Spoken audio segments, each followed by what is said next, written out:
अभी हम लोग 18वें अध्याय का मूल अध्याय का श्रवण कर रहे थे। ये इसका दूसरा शेष भाग है।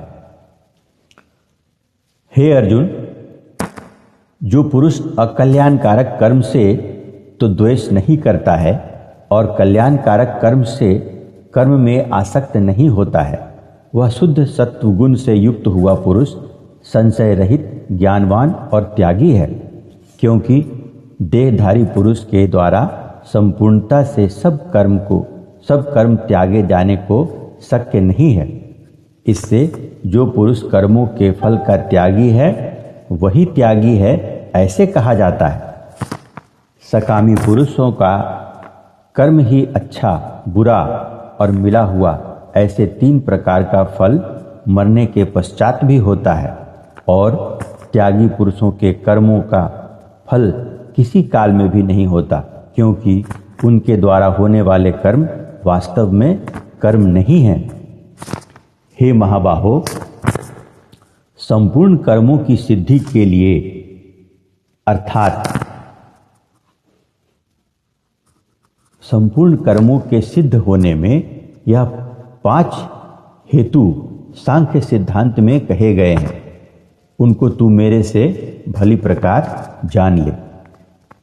हे अर्जुन, इस विषय में आधार और कर्ता तथा न्यारे नारे करण और नाना प्रकार की न्यारी न्यारी चेष्टा एवं वैसे ही 5वां हेतु दैव कहा गया है।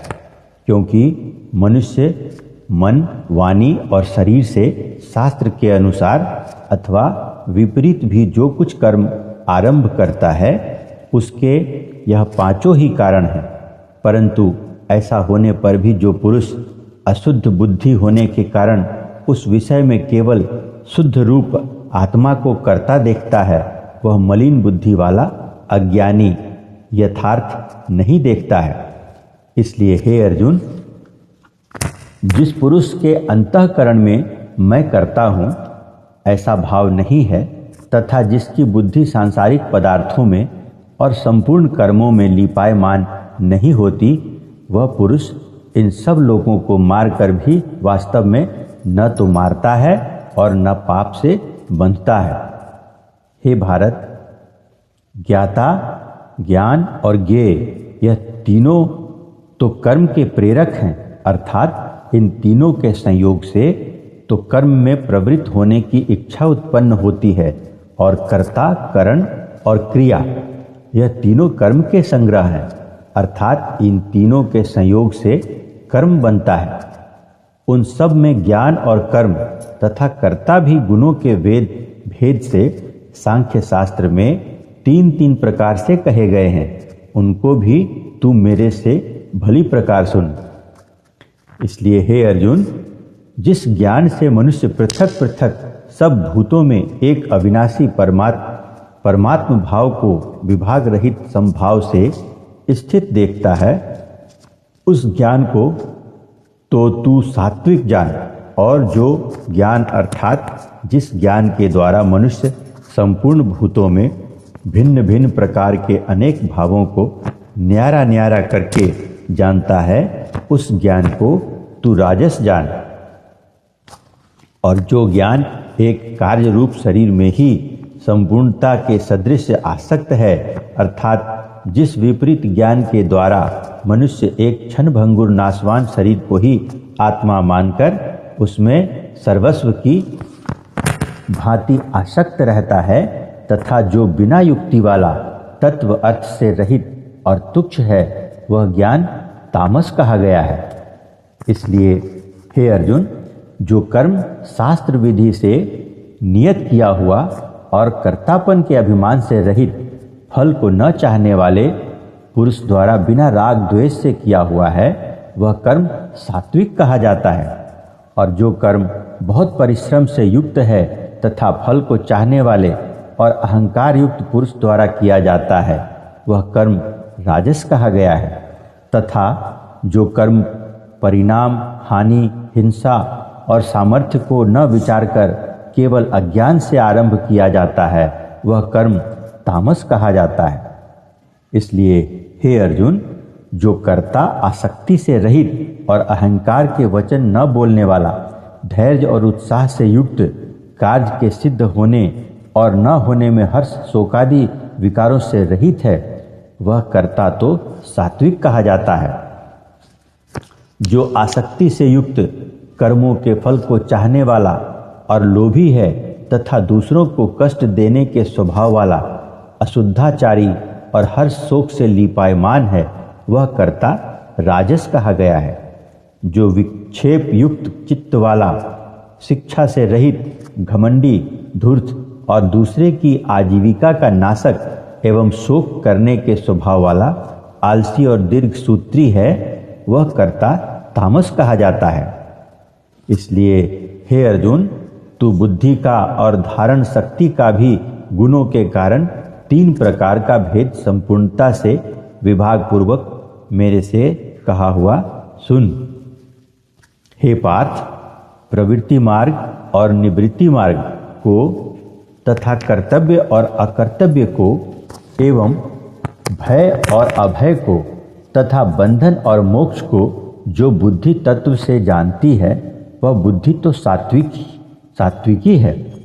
हे पार्थ, जिस बुद्धि के द्वारा मनुष्य धर्म और अधर्म को तथा कर्तव्य और अकर्तव्य को भी यथार्थ नहीं जानता है, वह बुद्धि राजसी है। और हे अर्जुन, जो तमोगुण से आवृत्त हुई बुद्धि अधर्म को धर्म ऐसा मानती है तथा और भी संपूर्ण अर्थों को विपरीत ही मानती है, वह बुद्धि तामसी है।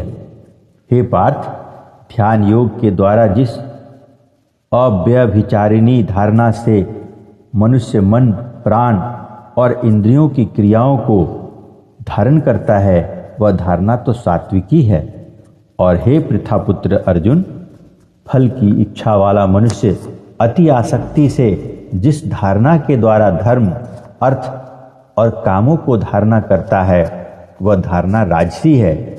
तथा हे पार्थ, दुष्ट बुद्धि वाला मनुष्य जिस धारणा के द्वारा निद्रा, भय, चिंता और दुख को एवं उन्मत्तता को भी नहीं छोड़ता है, अर्थात धारण किए रहता है, वह धारण तामसी है,